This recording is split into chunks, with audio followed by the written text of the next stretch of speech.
perception. No. Science speak presumption, not assumptions. Presumptions. Practicality. Collection of data, and on the basis of that data, some conclusion.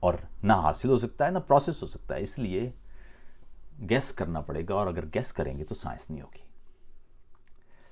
مذہب دوسری جانب چونکہ ایسے کسی data یا تخمینے کا نام نہیں ہے، اس لیے اس کے دعووں کو سائنس سے نہیں نمٹنا پڑتا، یا سائنس کا ان سے رابطہ ہی نہیں ہوتا.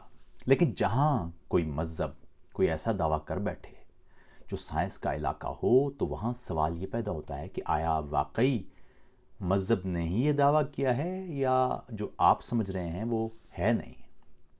مذہب کی بنیاد چونکہ کتابوں اور کہانیوں اور روایتوں پر ہوتی ہے، اس لیے ان پر بات کرتے ہوئے ایک چیز ہمیشہ پیش نظر رہنا چاہیے، اور وہ یہ ہے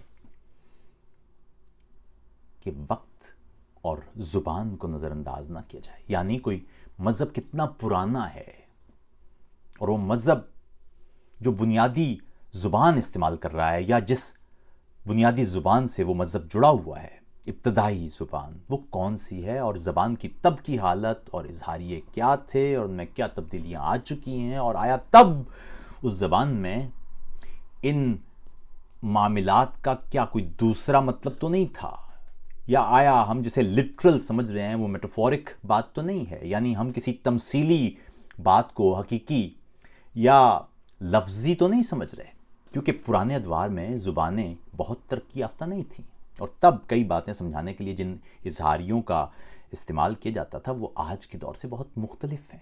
مثال کے طور پر قدیم یونانی مذہب میں دیوی دیوتاؤں کا ذکر ہے، سمندر کا دیوتا، خوبصورتی کی دیوی، طاقت کا دیوتا وغیرہ. یہاں سوال یہ ہوگا کہ اس میتھولوجی کے یہ کردار کہیں میٹافورک تو نہیں، کہیں ایسا تو نہیں کہ ہم جنہیں حقیقی کردار سمجھ رہے ہیں وہ فقط ہمیں دانش دینے کے لیے زبانی اظہاریوں سے زیادہ کچھ نہ ہو، ہم انہیں حقیقی سمجھے بیٹھے ہوں.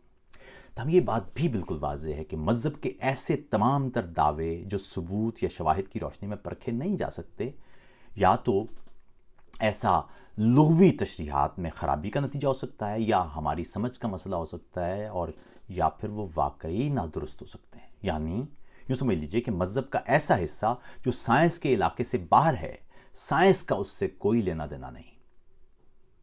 کوئی یہ دعویٰ کر دے کہ کائنات بننے سے قبل کوئی خدا موجود تھا، تو سائنس نے اس دعوے کو نہ ماننا ہے نہ رد کرنا ہے، کیونکہ نہ اس کے پاس ماننے کے لیے شواہد موجود ہیں نہ رد کرنے کے لیے. لیکن اگر کوئی مذہب ایسا دعویٰ کرتا ہے جس پر کائناتی قوانین لاگو ہوتے ہیں، تو ایسے لمحے میں آپ کو سائنس کو ہی درست ماننا پڑے گا. اس کی وجہ یہ ہے کہ سائنس خود سے کچھ نہیں کہتی، بلکہ جو کائنات بتا رہی ہے وہ آپ کو بتا دیتی ہے. ایسا ہی ایک علاقہ اخلاقیات کا بھی ہے. آپ نے کئی عالموں کو یہ کہتے سنا ہوگا کہ مذہب کا کام اخلاقیات کا درس دینا ہے. تو ہم آج کے دور میں سائنس جدید اخلاقیات سے متعلق ضابطے بھی فراہم کر رہی ہے. یہ بالکل واضح بات ہے کہ سائنس آپ کو کسی کام سے منع نہیں کرتی، نہ کر سکتی ہے، بلکہ کائناتی ضوابط کی روشنی میں اس کے کسی کام کے فائدے یا نقصانات آپ کے سامنے رکھ دیتی ہے. مثال کے طور پر انسیسٹ یا کزن میریجز. سائنس آپ کے سامنے اعداد و شمار رکھ دے گی کہ کزن میریجز کی صورت میں پیدا ہونے والے بچوں میں ذہنی اور جسمانی معذوری کے امکانات کئی گنا زیادہ ہوتے ہیں. اس تناظر میں جدید معاشروں میں قوانین یا اقدار انہی سائنسی دریافتوں اور انکشافات کے تناظر میں بنائے جا رہے ہیں.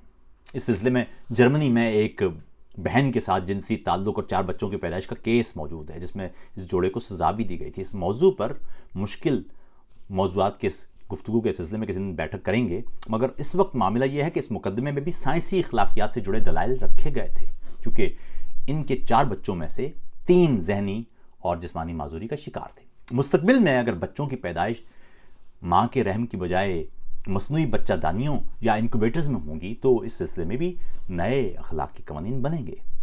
یا مصنوعی ذہانت کی ترقی اور نجی کوائف سے متعلق کئی نئے قوانین سائنسی اعداد و شمار اور تخمینوں کے ذریعے مرتب کی جا رہے ہیں. ماضی میں انسان کائنات کو سمجھنے کے لیے اندازے لگایا کرتا تھا. تب سائنس موجود نہیں تھی، یا سائنس موجود تو تھی مگر انسان نے اسے باقاعدہ ایک ڈسپلن کی طرح برتنا نہیں شروع کیا تھا. تب فلسفی اور فن کے دیگر علاقوں کے افراد اپنے اپنے طور پر اس کائنات کو سمجھنے کے لیے اندازے لگایا کرتے تھے، اس بابت سوالات کیا کرتے تھے، اور ان سوالات کے جوابات اپنے تصورات کے ذریعے حاصل کرتے تھے اندازے لگا کے. لیکن ایسی ہر حالت میں احتمال یہ رہتا تھا اور رہتا ہے کہ ممکن ہے یہ اندازہ غلط ہو۔ سائنس کی دنیا میں بھی مساوات، اعداد و شمار، حتیٰ کہ ڈیٹا کے باوجود جہاں جہاں اندازہ لگانے کی کوشش کی گئی، وہاں خود بخود درستی یا نادرستی کا احتمال اور امکان آن ٹپکا۔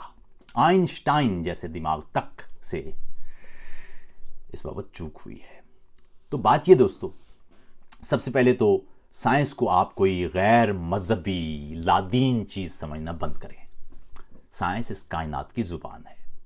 آپ کا خدا کوئی بھی ہے، اگر وہ سچا ہے تو یاد رکھیے سائنس یعنی کائنات کی زبان اسی کا پرتو ہے۔ مجھے یاد ہے میں نے بچپن میں ڈاکٹر غلام جیلانی برق کی کتاب دو قرآن پڑھی تھی، آپ بھی ضرور پڑھیے۔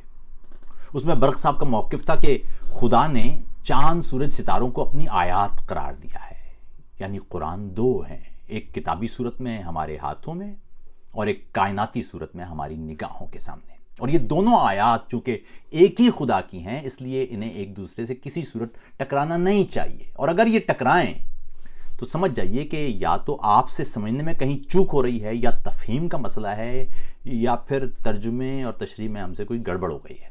لیکن ایسی صورت میں ایک بات واضح ہے، اس کائنات سے ملنے والا ڈیٹا سراسر مقدس اذن ہے۔ اس ڈیٹا کی تکریم اس لیے بھی کرنا پڑے گی کیونکہ فقط اسی ذریعے سے چاند، سورج، بلکہ کیڑے مکوڑے، حجر، شجر، نجم، یہ سب ہم سے گفتگو کر رہے ہیں۔ آپ مسلمان ہیں یا ہندو ہیں یا مسیحی ہیں یا یہودی ہیں یا کسی بھی مذہب کے ماننے والے ہیں، اگر آپ کائنات کی اس زبان کی تکریم نہیں کرتے تو اس کا واضح مطلب ہے کہ آپ ایک عظیم توہین کے مرتکب ہو رہے ہیں۔ خوبصورت بات یہ ہے کہ کائنات آپ کو ہر طرح کے سوال کرنے اور جستجو اور کھوج میں رہنے کو دیکھتی ہے اور خوش ہوتی ہے۔ سمجھ لیجئے کہ آپ کے خدا کو آپ کے سوال سے کوئی خطرہ نہیں، اور اگر آپ کے خدا کو آپ کے سوال سے خطرہ ہے تو پھر وہ خدا نہیں ہے۔ اس لیے آپ کھل کے سوچئے، کھل کے سوال کیجئے، اور کھل کے اس کائنات کی زبان یعنی سائنس سے عشق کیجئے۔ یاد رکھیے، کوئی ملا، پنڈت، راہب یا پادری آپ سے جھوٹ بول سکتا ہے، مگر کائنات آپ سے کبھی جھوٹ نہیں بولے گی۔